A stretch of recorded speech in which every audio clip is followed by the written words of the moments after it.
There's a certain segment of the gaming community that has gone unchecked for so long that they feel like they have free reign to do whatever the hell they want to without any repercussions. I learned this when I started talking about Kotaku and my End Kotaku petition and why I feel like Kotaku wasn't the greatest thing for the video game industry. I got to that point after I saw Alyssa Mercante covering the Sweet Baby Inc. situation, leaving out how Chris Kindred, one of the employees at Sweet Baby Inc., was literally the beginning of Gamergate 2 and how he tried to get Kabrutus cancelled, tried to have games taken away and have his Steam account completely removed because he was offended that someone dared create a curation group of games that Sweet Baby Inc. worked on, the company that Chris Kindred works at. What's going on, guys? Welcome to another episode of Smash JT, and you already saw the title for this video, so you probably have a good idea at what I'm going to be talking about today. Chris Kindred has contacted a place of work that I have worked for.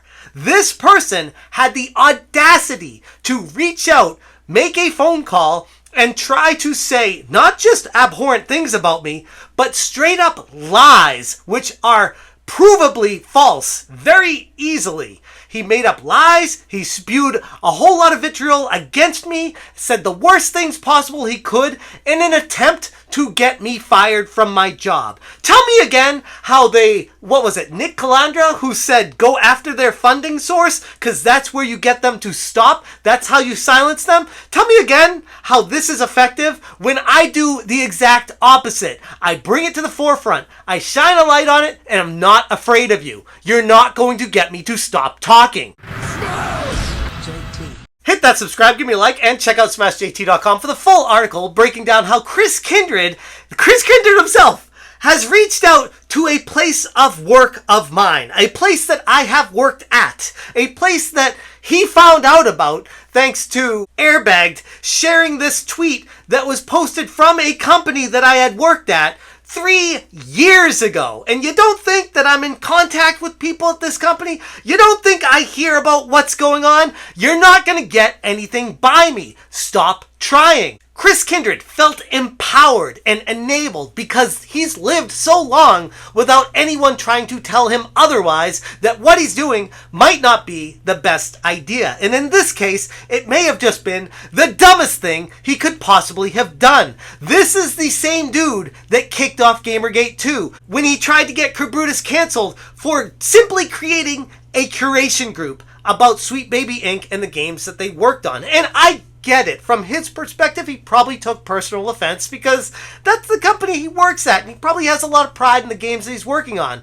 But it doesn't mean that someone else isn't allowed to make a curation group to let other people know about the games that the company's working on. Like, that's how the video game industry works, and the fact that he went out above and beyond on tweets trying to get Kabrutus cancelled speaks volumes for the type of character that we're dealing with when it comes to Chris Kindred. And then, at that point, when Alyssa Mercante covered the Sweet Baby Inc. story and they don't do what you think they do and tried to paint them in the nicest light about how good of a company Sweet Baby Inc. is, even though they have an employee that would do something like this, she left that part out. The literal definition of how Gamergate 2 got started, she didn't talk about any of that. She painted the brightest picture about how Sweet Baby Inc. is a good company and you just got him wrong. In reality, Sweet Baby Inc. is exactly what's wrong with the entire video game industry right now. And like most people already know right now, Alyssa Mercante wasn't a big fan of how I made a petition called End Kotaku,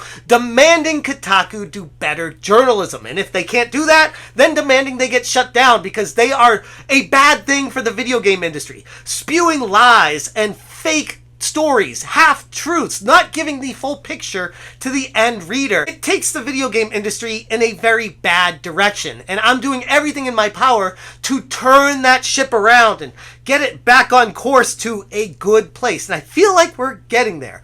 Baby steps, Rome wasn't built in a day, but it's turning. It feels like the ship is finally coming back to reality. But Alyssa was not a big fan of me starting that End Kotaku petition on change.org, so she decided to take it upon herself and reach out to my wife because she felt like my wife needed to know that I was not a good guy and that she was married to an awful person that cares about a video game industry. Way out of bounds.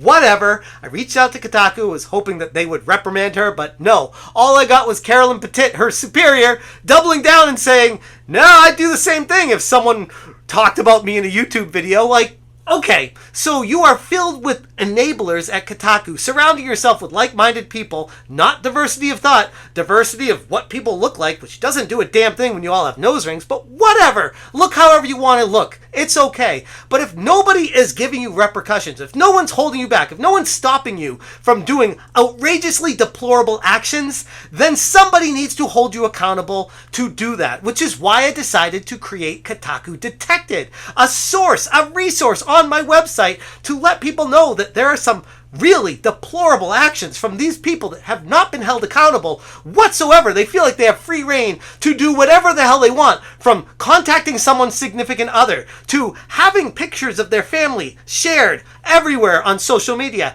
to contacting their job, which brings me full circle to Chris Kindred, someone who is listed on Kotaku Detected because how he kicked off Gamergate 2. He wasn't a big fan of me listing him on that website. And instead of reaching out to me and talking to me about it and having a conversation, what's he do? Go straight to my funding source, or at least what he thought was, where he reached out to a company that I had worked for and said that, get this, that I am harassing and have started a website collecting a non-white audience. I don't know, Chris. I feel like this is pretty easily disprovable if you go to my website and see that there's nothing illegal here, even though you guys tried to get my website taken down and did for like 36 hours. There's nothing that's not public information. This is all readily apparent. In fact, I've gone so far as to encourage my audience to not harass you guys, to not go after you. In fact, this is just a resource for you. I haven't listed any Twitters, links to any personal Gmails or even your work emails. I haven't listed your phone number, which you have listed on your own personal website. Like, you have it listed there. Which brings me full circle as to you contacting a place of work of mine that I was at like 3 years ago, okay? And these people, they're very busy people. They have professional jobs. They're working hard. Do some research before you start doing stuff like this. But you leave these messages and you think it's not going to get back to me. I don't know. Maybe you thought it would be anonymous, even though you left your name and your phone number, which is your same phone number that you list on your website, which is how I know it's you. Like, I don't know what you were thinking and why you thought this was a good idea, but this is going to come back full force on you. You are the bad guy in this situation. You don't do stuff like this. I don't know how else to tell you this, but it's just like you just keep taking L after L after L. All I'm doing is calling out shenanigans in the video game industry. I'm shining a spotlight on the bad actors. I'm letting people know that care about video games who the people are that might not have their best interests in mind when covering the games, when talking about the video game industry. And honestly, I feel like that's a pretty honorable position to take, as much as it pisses you guys off because you're the ones getting caught with your pants down with this awful things that you've done and said over the years that are being called out by me and many others because we want to make the video game industry better.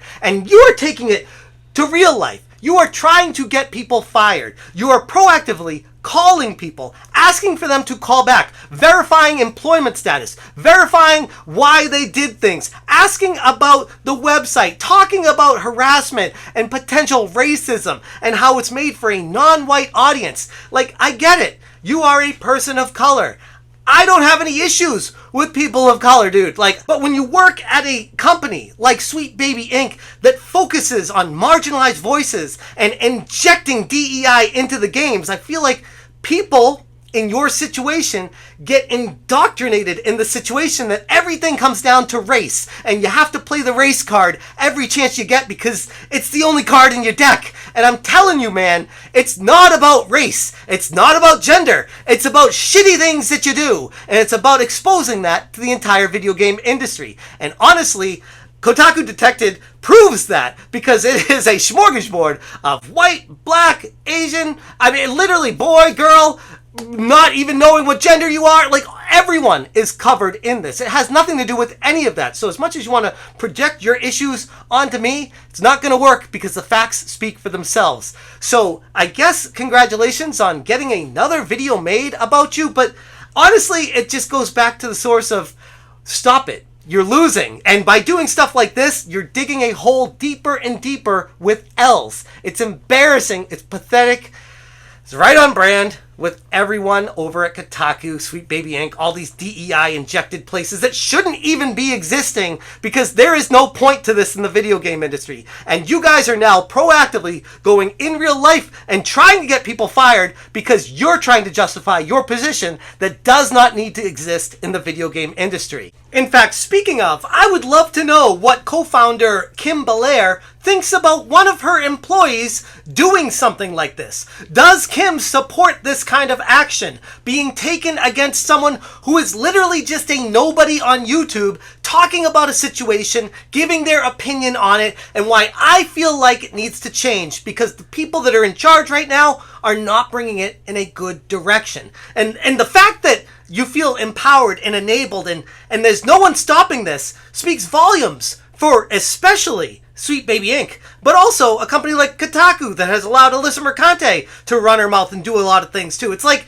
there needs to be accountability here. There needs to be some sort of reprimanding. But the fact that these companies are still around and existing and justifying their existence because they need that paycheck from wherever that DEI money's coming from. I mean, let's be honest, game companies aren't just proactively being nice because they want to inject diversity into the game. It's not how real life works. The money's coming from external forces. We've seen that. We've proven it. We know it. So I'd love to know why you guys are so dead set on ruining some nobody's life who's just exposing you, who's literally just exposing you. That's all I'm doing. And you're going in real life trying to get me fired, trying to screw me over. Someone who has a wife and kids and a family and a mortgage and all these things going on. You are somehow thinking that I, who is simply shining a light on the situation, needs to have that all go away because I have an opinion on it. Think about that for a second. Oh, and one more thing. I've seen a few people be like, well, you went after their paycheck, so they're going after yours. It's an eye for an eye. And that's not necessarily the case here, because what's going on is I'm asking for Kotaku to reorg, to readjust their alignment on how they go about dispensing information. Be more honest, be more truthful, give the full story and perspective to the reader. And if they can't do that, then shut down and let someone else do it, because what they're doing is not bringing the industry in a good direction. And if you feel like it's eye for an eye, this is my YouTube channel. Go talk to YouTube about this video. Go tell them you don't like what I'm doing. You're going in real life with me that has nothing to do with any of this. That does not equate. You're making this false level of equivalency, thinking that because I'm somehow going after your paycheck, that you have the right to find out more about me and try to silence me. And that's just so beyond effed up that I don't even know where to begin with it. But then again, right on brand and in line with the types of people that I've been dealing with that would do anything to silence someone, no matter what it takes, going out of bounds, contacting family, sharing photos, trying to disrupt their everyday life, and then going in real life trying to find out who the employer is, thinking that you got one on me. It's not going to work. And as I've said before plenty of times, all you're doing is taking another L every time you do it. I'm going to leave it there. If you guys want more information, check out smashjt.com for the full article. I'll have links in the description below. Thank you guys so much for watching. And as always, you stay smashing.